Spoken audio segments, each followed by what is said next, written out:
HS24 news కి స్వాగతం. నేను విజయ. డీటెయిల్స్ లోకి వెళితే ప్రపంచంలోనే అత్యంత ఎత్తైన చినాబ్ రైల్వే వంతెనను ప్రధాని మోదీ ప్రారంభించారు. అనంతరం ఈ బ్రిడ్జ్ ని జాతికి అంకితం చేశారు. పహల్గాం ఉగ్రదాడి తర్వాత ప్రధాని మోదీ జమ్మూ కాశ్మీర్ లో పర్యటించడం ఇదే తొలిసారి. Udhampur, Srinagar, Baramulla railway link project లో భాగంగా చినాబ్ వంతెన నిర్మాణం చేశారు. దీనిని ఈఫిల్ టవర్ కంటే 35 మీటర్ల ఎత్తులో నిర్మించారు. ఈ చినాబ్ రైల్వే వంతెన 359 మీటర్ల ఎత్తు, 1315 మీటర్ల పొడవులో కలిగి ఉంది. దీనివల్ల జమ్మూ, శ్రీనగర్ మధ్య కనెక్టివిటీ పెరుగుతుంది. తెలంగాణ ప్రభుత్వం కీలక నిర్ణయం తీసుకుంది. ఇకపై ప్రతి నెల 2 సార్లు కేబినెట్ సమావేశాలు నిర్వహించనుంది. 15 రోజులకు ఒకసారి మంత్రివర్గ సమావేశాలు నిర్వహించాలని సీఎం రేవంత్ రెడ్డి నిర్ణయించారు. విధానపరమైన నిర్ణయాల విషయంలో వేగం పెంచాలని, క్షేత్రస్థాయిలో అమలవుతున్న ప్రభుత్వ పథకాలు, అభివృద్ధి పనులపై క్రమం తప్పకుండా కేబినెట్ లో సమీక్ష చేయాలని నిర్ణయించారు. మంత్రులతో ఎప్పటికప్పుడు చర్చించేందుకు వీలుగా 2 వారాలకు ఒకసారి మంత్రివర్గ సమావేశం ఉండేలా ఏర్పాట్లు చేయాలని సీఎం రేవంత్ రెడ్డి అధికారులను ఆదేశించారు. ప్రతి నెలలో మొదటి, 3వ శనివారం రోజున మంత్రివర్గ సమావేశం నిర్వహించేందుకు ఆలోచన చేస్తున్నారు. ఆగస్టు 3న ఒకే షిఫ్ట్ లో నీట్ పీజీ 2025 పరీక్షను నిర్వహించడానికి నేషనల్ బోర్డ్ ఆఫ్ ఎగ్జామినేషన్ కి సుప్రీంకోర్టు అనుమతిచ్చింది.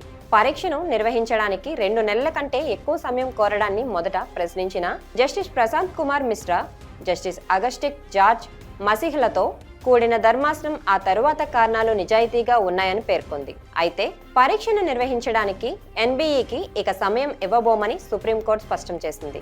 మే 30న సర్వోన్నత న్యాయస్థానం ఇచ్చిన ఆదేశాల ప్రకారం పరీక్షను ఒకే షిఫ్ట్ లో నిర్వహించాల్సి ఉందని ఎన్బీఈ కోర్టుకు తెలిపింది. అందువల్ల దాదాపు 1000 పరీక్షా కేంద్రాలు అవసరమని చెప్పింది.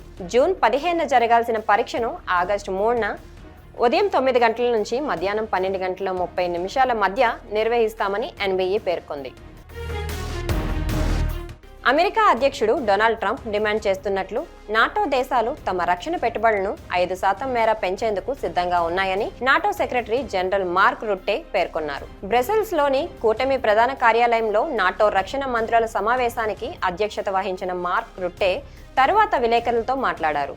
తదుపరి నాటో శిఖరాగ్ర సమావేశం నాటికి సభ్య దేశాలు అన్ని రక్షణ పెట్టుబడులు పెంచే విషయంపై ఒక ఒప్పందానికి వస్తాయనే పూర్తి నమ్మకం తనకు ఉందని ఆయన అన్నారు. 2022లో రష్యా ఉక్రెయిన్ పై పూర్తి స్థాయి దాడులు ప్రారంభించినప్పటికీ కెనడా సహా యూరోపియన్ మిత్ర దేశాలు తమ సాయుధ దళాలను, ఆయుధాలను ముందుగా సామగ్రిపై భారీగా పెట్టుబడులు పెట్టాయని మార్క్ రుట్టే తెలిపారు. అమెరికా అధ్యక్షుడు డొనాల్డ్ ట్రంప్, ఎలాన్ మస్క్ మధ్య విభేదాలు మరింత ఎక్కువయ్యాయి. రిపబ్లికన్ టాక్స్ బిల్లులను టెస్లా అధినేత వ్యతిరేకించడంతో వారి మధ్య దూరం పెరిగింది. ఈ నేపథ్యంలో ట్రంప్ పై మస్క్ సంచలన ఆరోపణలు చేశారు. సెక్స్ కుంభకోణం నిందితుడితో ట్రంప్ కు సంబంధాలు ఉన్నాయని మస్క్ ఆరోపించారు. అతిపెద్ద బాంబు పేల్చాల్సిన సమయం ఆసన్నమైందంటూ మస్క్ సోషల్ మీడియా ఎక్స్ వేదికగా పోస్ట్ పెట్టారు. అందులో సెక్స్ కుంభకోణంలో నిందితుడిపై దర్యాప్తు ఫైల్లో ట్రంప్ పేరు కూడా ఉందని మస్క్ ఆరోపించారు. భవిష్యత్తులో దీనికి సంబంధించిన నిజాలు బయటపడతాయని అన్నారు. ఆర్బీఐ సంచలన నిర్ణయం తీసుకుంది. వరుసగా 3వసారి వడ్డీ రేట్లను తగ్గించి రెపో రేటును ఏకంగా 50 బేసిస్ పాయింట్ల మేర తగ్గించింది. దీనివల్ల రెపో రేటు 6% నుంచి 5.50% దిగొచ్చింది. ఆర్బీఐ తీసుకున్న నిర్ణయంతో గృహ రుణాల వడ్డీ రేట్లు 7.5% తగ్గనున్నాయి. అలాగే బ్యాంకు ఈఎంఐలు తగ్గే అవకాశం ఉన్నట్లు తెలుస్తోంది. ఇవి ఇవాల్టి అప్డేట్స్. మరిన్ని అప్డేట్స్ కోసం keep watching HS24 news. Please like, share, subscribe our channel.